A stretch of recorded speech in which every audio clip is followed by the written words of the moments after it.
اللہ کے نبی کے بارے میں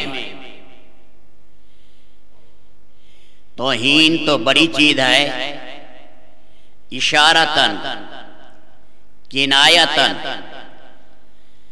آپ کے کسی چیز کی بھی توہین کرے، حتیٰ کہ آپ کے مستحب حکم کی اور آپ کے اعضاء میں کسی عضو کی اور آپ کے آنکھ اور بال میں کسی ایک چیز کی، صراحتاً نہیں کنایتاً اور اشارتاً، ایسا آدمی تمام امت کے مشاہیر علماء کے نزدیک دائرہ اسلام سے باہر ہے۔ سارے صحابہ کرام، سارے تابعین، ائمہ اربعہ چاروں بڑے امام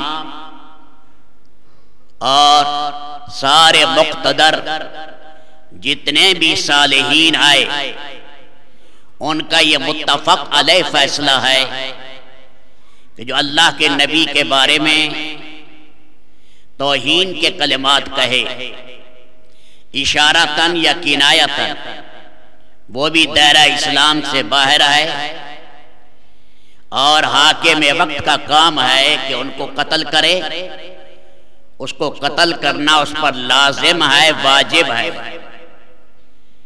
ابھی میں نے آپ کے سامنے اللہ کا قرآن پڑھا، اس کی آیت کا شان نزول یہی ہے کہ ایک منافق تھا، ظاہر میں اپنے آپ کو مسلمان کہلاتا تھا، اندر سے کھوٹا اور کمینہ تھا، اس کا ایک یہودی سے جھگڑا ہوا۔ فیصلے کے لیے اللہ کے نبی صلی اللہ علیہ وسلم کے پاس گئے۔ آقا نامدار صلی اللہ علیہ وسلم نے معاملہ سنا، دنیاوی معاملہ تھا، تو آپ نے فرمایا اس بارے میں یہودی سچ کہتا ہے۔ تو وہ آدمی واپس آیا اور راستے میں کہتا ہے کہ ہم کعب بن اشرف کے پاس چلیں۔ کعب بن اشرف یہودی تھا، بنی نذیر کا سردار۔ اس یہودی نے کہا تو اپنے آپ کو مسلمان کہتا ہے، فیصلہ یہودی سے کراتا ہے۔ ابھی ہم تمہارے نبی صلی اللہ علیہ وسلم کے پاس گئے، انہوں نے فیصلہ کیا، تو آپ کو وہ فیصلہ پسند نہیں آیا۔ یہ کہنے لگا چلو عمر کے پاس چلو۔ اس نے سمجھا کہ حضرت عمر اشداء علی الکفار ہیں، کافروں پر بڑے سخت ہیں، اس لیے سیدنا عمر ابن خطاب کے پاس آئے۔ ہمارا یہ دنیاوی ایک معاملہ ہے، میں حق پر ہوں یا یہ حق پر ہے۔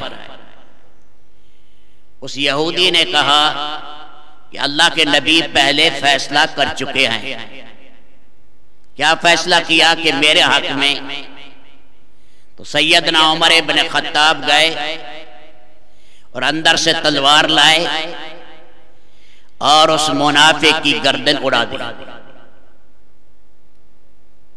شور مچ گیا منافقین میں کہ عمر نے ایک مسلمان کو ناجائز قتل کر دیا۔ اللہ کے نبی صلی اللہ علیہ وسلم آئے اور قرآن کی یہی آیات اتری، فَلَا وَرَبِّكَ لَا يُؤْمِنُونَ حَتَّى يُحَكِّمُوكَ فِي مَا شَجَرَ بَيْنَهُمْ۔ تیرے رب کی قسم جو محمد صلی اللہ علیہ وسلم کے فیصلے کو تسلیم نہیں کرتا، تیرا رب یہ قسم کھا کے کہہ رہا ہے تیری ذات کی کہ وہ مومن نہیں۔ اسی پر اللہ کے نبی نے عمر بن خطاب کا لقب رکھا فاروق، حق و باطل کے درمیان فرق کرنے والا۔ جو اللہ کے نبی کے فیصلے کو نہیں مانتا وہ مومن ہو ہی نہیں سکتا۔